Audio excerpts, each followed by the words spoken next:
The Poem of the Man-God, the second year of the public life. Chapter 242. In the House at Cana. 4th of August, 1945. In the house at Cana, the rejoicing for Jesus' arrival is little less than it was at the miraculous wedding. There are no players, no guests. The house is not adorned with flowers and evergreens. There are no tables laid for many guests, nor any stewards near the sideboards and the stone jars full of wine. But love excels everything, and it is given in the right form and measure. That is, not to the guest, who is probably also a distant relation, but still a man, but to the master guest, whose true nature is known and acknowledged, and whose word is venerated as something divine. The hearts in Cana, therefore, love with their whole selves the great friend, who appeared in his linen tunic at the garden entrance, in the green of the garden and the red of the sunset, beautifying everything with his presence, communicating his peace not only to the hearts to whom he addresses his greeting, but also to things.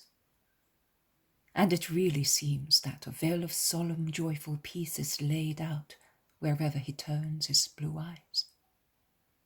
Purity and peace flows from his eyes, wisdom from his lips, and love from his heart.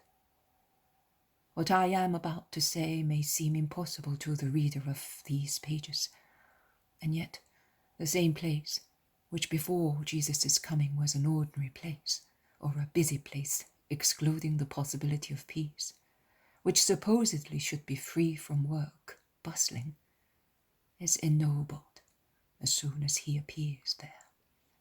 And the bustling becomes orderly, and does not bar the possibility of supernatural thoughts mingled with manual labor. I do not know whether I have made myself clear. Jesus is never sullen, not even when he is more disgusted with something that has happened, but is always majestically dignified and communicates such supernatural dignity to the place in which he moves. Jesus is never a jolly fellow or a complainer, laughing coarsely or looking hypochondriac, not even in the moments of greatest delight or deepest depression. His smile is inimitable. No painter will ever be able to reproduce it. It is like a light emanating from his heart, a bright light in the hours of greatest joy, because a soul has been redeemed or approaches perfection. I would say a rosy smile when he approves of the spontaneous deeds of his friends or disciples and enjoys their company. A blue angelical smile to remain in the fields of hues when he bends over children to listen to them, teach them, and then bless them. A smile mitigated by piety when he looks at the miseries of the flesh or the spirit. Finally, a divine smile when he speaks of his father or mother, or looks at or listens to his most pure mother. I have never seen him hypochondriac, not even in the hours of bitter torment. During the torture of being betrayed, during the anguish when he sweated blood, and the spasm of his passion, if melancholy overwhelmed the sweet refulgence of his smile, it was not sufficient to cancel the peace, which is like a diadem, shining with heavenly gems on his smooth forehead and enlightening his divine person. Neither have I seen him indulge in immoderate merriment. He is not averse to a hearty laugh when the case demands it, but immediately resumes his noble serenity. But when he laughs, he prodigiously looks younger, to the extent of looking like a 20-year-old man, and the world seems to blossom through his lovely, hearty, loud, melodious laughter. Neither can I say that I have seen him do things hurriedly.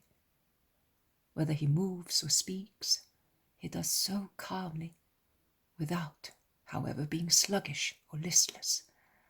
It is probably because, tall as he is, he can stride, without running, to go a long way, and he can likewise reach at distance things without having to stand up to do so. Even the way he moves is certainly gentlemanly and majestic. And what about his voice?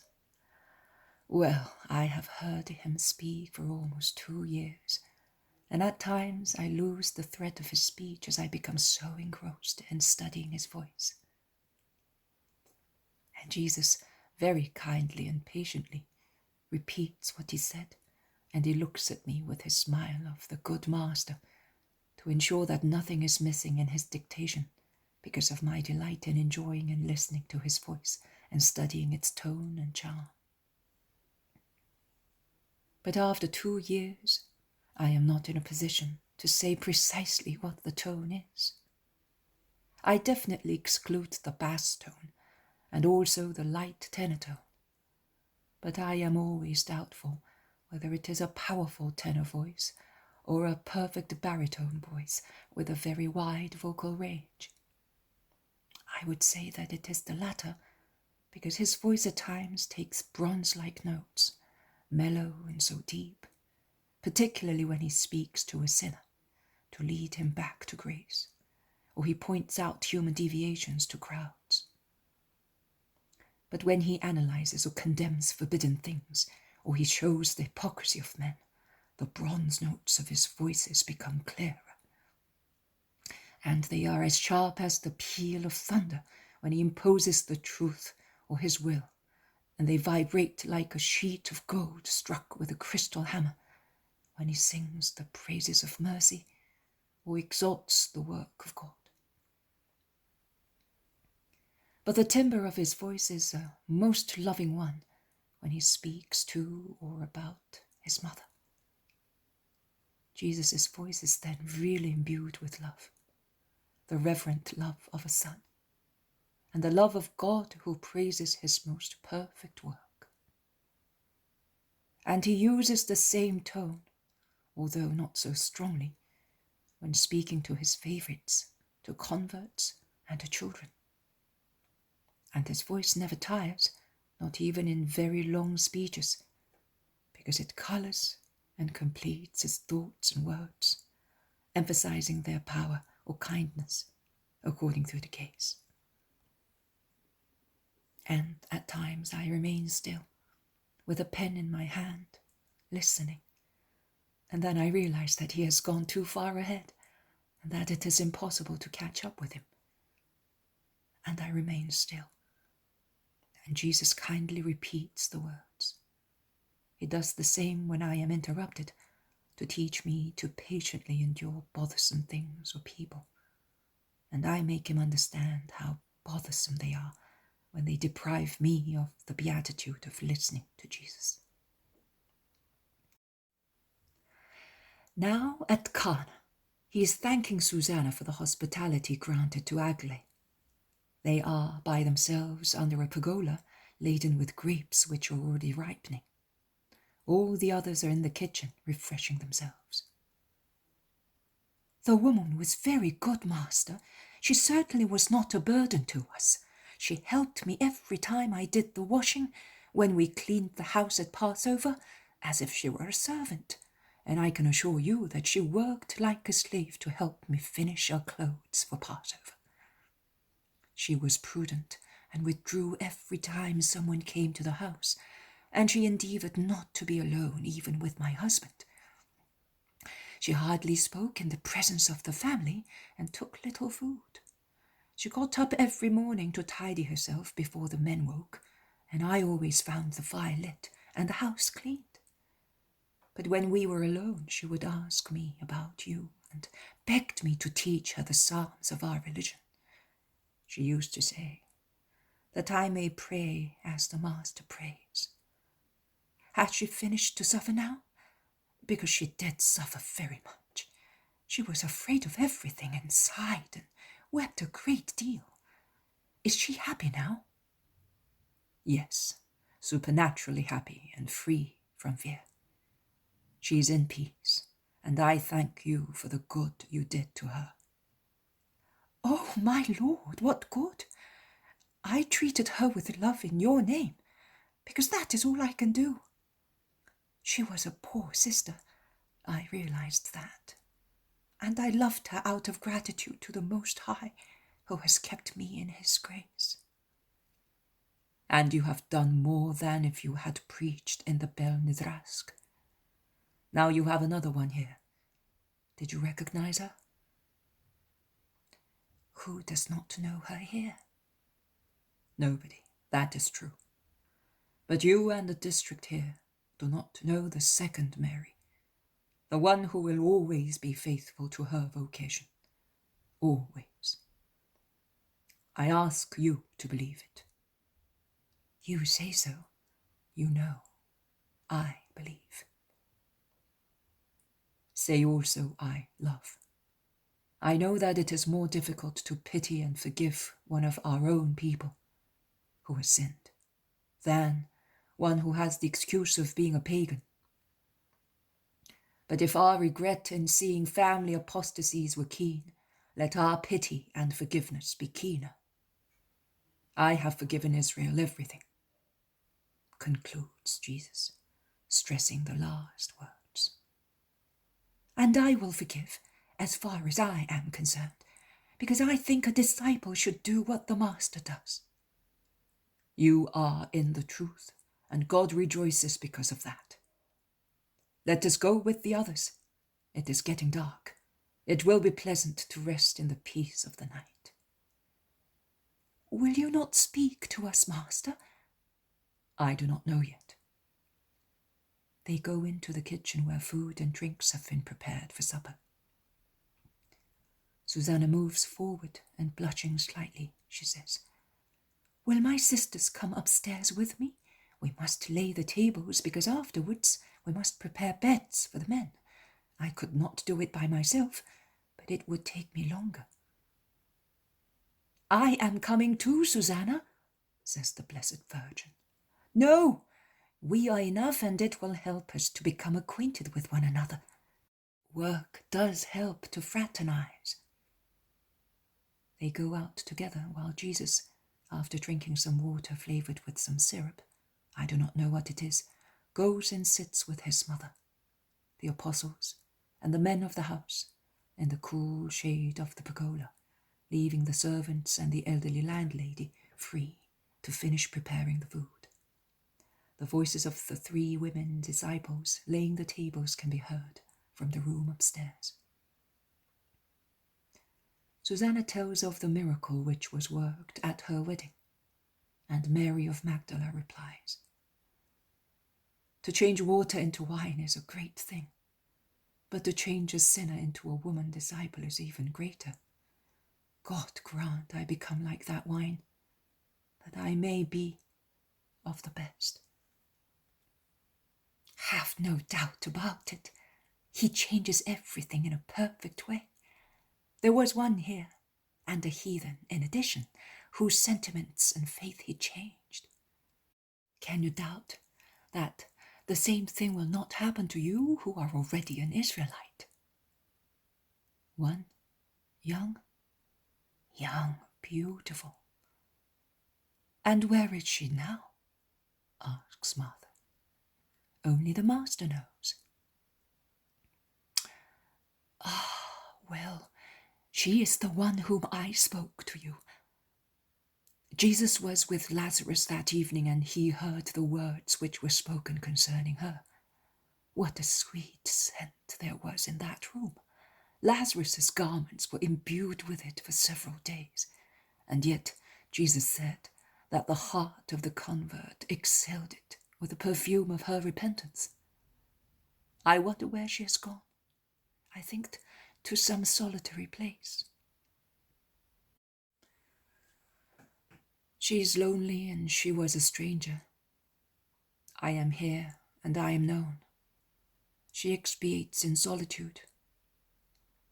I, living in the world amongst those who know me, I do not envy her destiny as I am with the Master, but I hope I will be able to imitate her one day by being without anything that may distract me from him. Would you leave him? No, but he says that he will go away. My soul will then follow him. I can defy the world with him. Without him, I would be afraid of the world. I shall put a desert between me and the world. And what about Lazarus and me? What shall we do? What you did in your grief. You will love each other and will love me, and without blushing. Because you will then be alone, but you will know that I am with the Lord, and I will love you in the Lord. Mary is strong and well determined in her decisions, comments Peter, who has heard. And the zealot replies, She is a straight blade like her father. She has her mother's features, but her father's unyielding spirit. And the lady with the unyielding spirit is running down the stairs to tell her companions that supper is ready. The country fades away in the serene, moonless night.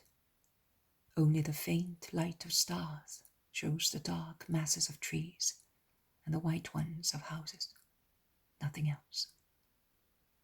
Some night birds are fluttering silently round Susanna's house in search of flies, skimming past the people sitting on the terrace round a lamp, which throws a faint yellowish light on the faces of those who are gathered round Jesus. Martha, who must be terrified of bats, gives a scream every time a big noctule skims past her. Jesus instead is busy with the moths, attracted by the lamp, and with his long arm he endeavours to keep them away from the flame. They are both very stupid animals, says Thomas. The former mistakes us for bluebottles. The latter mistakes the flame for the sun and get burnt. They have not even got a shadow of brains. They are animals. Do you expect them to reason? Asks the Iscariot. No, but I would like them to at least have instinct. It is not possible for them to have it. I am talking of moths, because they die after their first trial. Instinct awakes and develops through painful, surprising experience, comments James of Alphaeus. And what about bats? They should have it, because they live for years.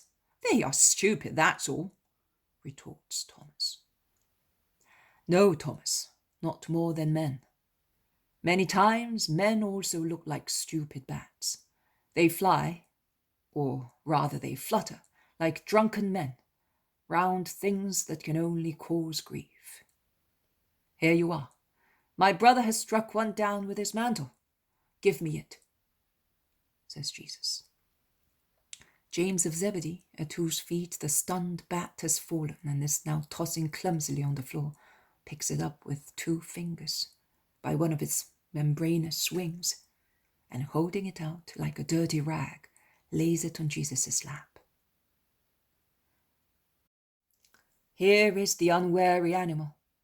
Let us leave it alone, and you will see that it will recover, but it will not change its habits. An unusual rescue, master. I would have killed it, says the Iscariot. No, why? It has a life too, and is keen on it, replies Jesus. I don't think so. It either does not know it has a life, or is not keen on it. It endangers it. Oh, Judas, Judas, how severe you would be with sinners, with men. Also men know that they have one life and another one, and they do not hesitate to endanger both, one and the other. Have we got 2 lives? The life of the body and the life of the soul. You know that. I thought you were referring to reincarnation. Some people believe in it. There is no reincarnation, but there are two lives, and yet man endangers both of them. If you were God, how would you judge men who are gifted with reason besides instinct? Severely, unless it were a person of unsound mind. Would you not take into account the circumstances that make people morally insane? No, I would not. So, you would have no mercy on anyone who knows God and is acquainted with the law, and yet sins? I would have no mercy, because man must be able to control himself. He should be able. He must, Master. It is an unpardonable disgrace that an adult should commit certain sins, particularly when nothing forces him. Which sins, according to you? The sins of sensuality first. One degrades oneself irreparably. Mary of Magdala lowers her head. Judas goes on. And one corrupts others as well, because a kind of ferment exhales from the bodies of impure people, and it upsets even the pure and urges them to imitate the impure. While the Magdalene lowers her head further, Peter says, Hey there, don't be so severe. The first to be guilty of such unpardonable disgrace was Eve. And you're not going to tell me that she was corrupted by the impure ferment exhaling from a lascivious person. In any case, I would like you to know that, as far as I am concerned, I am in no way upset, even if I sit near a lustful person. It is his business. One is always infected by being near. If the body is not, the soul is, and that is worse. You seem a Pharisee. Excuse me, in that case one should lock oneself up in a crystal tower and stay there, sealed up. But do not believe, Simon, that it would help you. Temptations are more dreadful in lowliness, says the zealot. Oh, well, they would be like dreams, no harm, replies Peter. No harm? Don't you know that temptations lead to cogitations? Cogitations to compromise, to satisfy somehow one's aroused instinct. And then compromise opens the way to refinement of sin, in which sensuality is joined to the thought, asks the Iscariot. I know nothing about all that, my dear Judas. Perhaps because I have never cogitated, as you say, on certain things. But I think that we have gone very far from bads, and that it is a good job that you are not a god. Otherwise, you would be all alone in paradise with your severity. What do you say, Master? I say that it is wise not to be too absolute, because the angels of the Lord listen to the words of men and record them in the eternal books, and it might not be pleasant one day to be told, Let it be done to you according to your own judgment.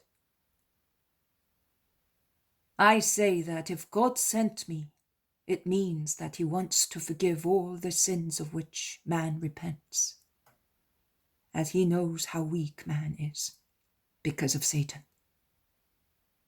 Judas, tell me, do you agree that Satan may take possession of a soul so as to force coercion on it, which may diminish the gravity of sin in the eyes of God?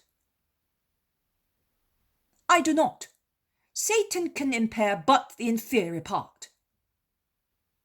You are blaspheming, Judas of Simon, exclaims almost together the zealot and Bartholomew. Why? In what way? You are giving the lie to God and the book. We read in it that Lucifer impaired also the superior part, and God, through his word, has told us many times. Bartholomew replies. It is also said that man has free will, which means that Satan cannot do violence to man's mind and feelings. Even God does not do it. No, God does not, because he is order and loyalty. But Satan does, because he is disorder and hatred, insists the zealot. Hatred is not the sentiment opposed to loyalty. You are wrong. I am right, because if God is loyalty, and therefore does not fail to keep his word to leave man free in his actions, the demon cannot belie such word, as he never promised free will to man. But it is true that he is hatred, and therefore attacks God and man, assailing the intellectual freedom of man, in addition to his body, reducing such freedom of thought to slavery in possessed people, whereby man does things which he would not do if he were free from Satan, maintains the zealot. I do not agree. What about possessed people, then? You are denying the evidence of facts, shouts Judas Thaddeus. Possessed people are deaf or dumb or insane. They are not lustful. Is that the only vice you have in mind? Asks Thomas ironically. It is the most common one and the lowest. Ah, I thought it was the one you are better acquainted with, says Thomas, laughing.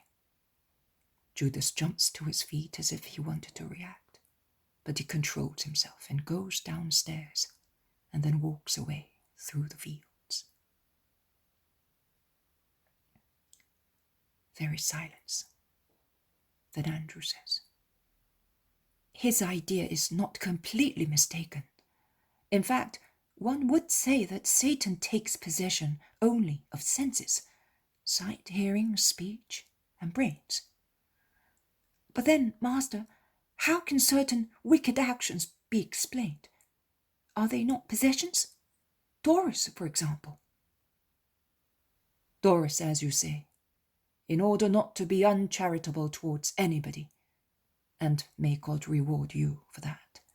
Or Mary, as we all know, and she is the first to know, after the clear uncharitable hints by Judas,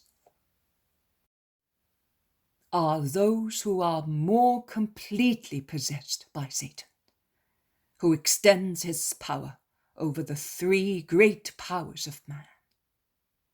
They are the most oppressive and subtle possessions, from which only those can free themselves who are so little degraded in their souls as to be still able to understand the invitation of the light. Doris was not lustful, but even so he would not come to the Redeemer, and that is where the difference lies. That is, whilst in the case of lunatic, dumb, deaf, blind people possessed by the demon, their relatives endeavour and do the necessary to bring them to me. In the case of those whose spirits are possessed, only their spirits can seek freedom. That is why they are forgiven as well as freed, because it was their will to begin opposition to the demon's possession. And now let us go and rest. Mary, since you know what it is to be caught, pray for those who lend themselves intermittently to the enemy's action, committing sin and causing grief. Yes, Master, I will, and without any ill feeling. Peace to everybody. Let us drop here the cause of so much discussing. There is darkness with darkness outside in the night. But we are going inside to sleep under the protection of the angels. And he lays on a bench the bat, which makes its first attempts to fly away, and he withdraws with the apostles to the room upstairs, while the women with the landlord and landlady go downstairs.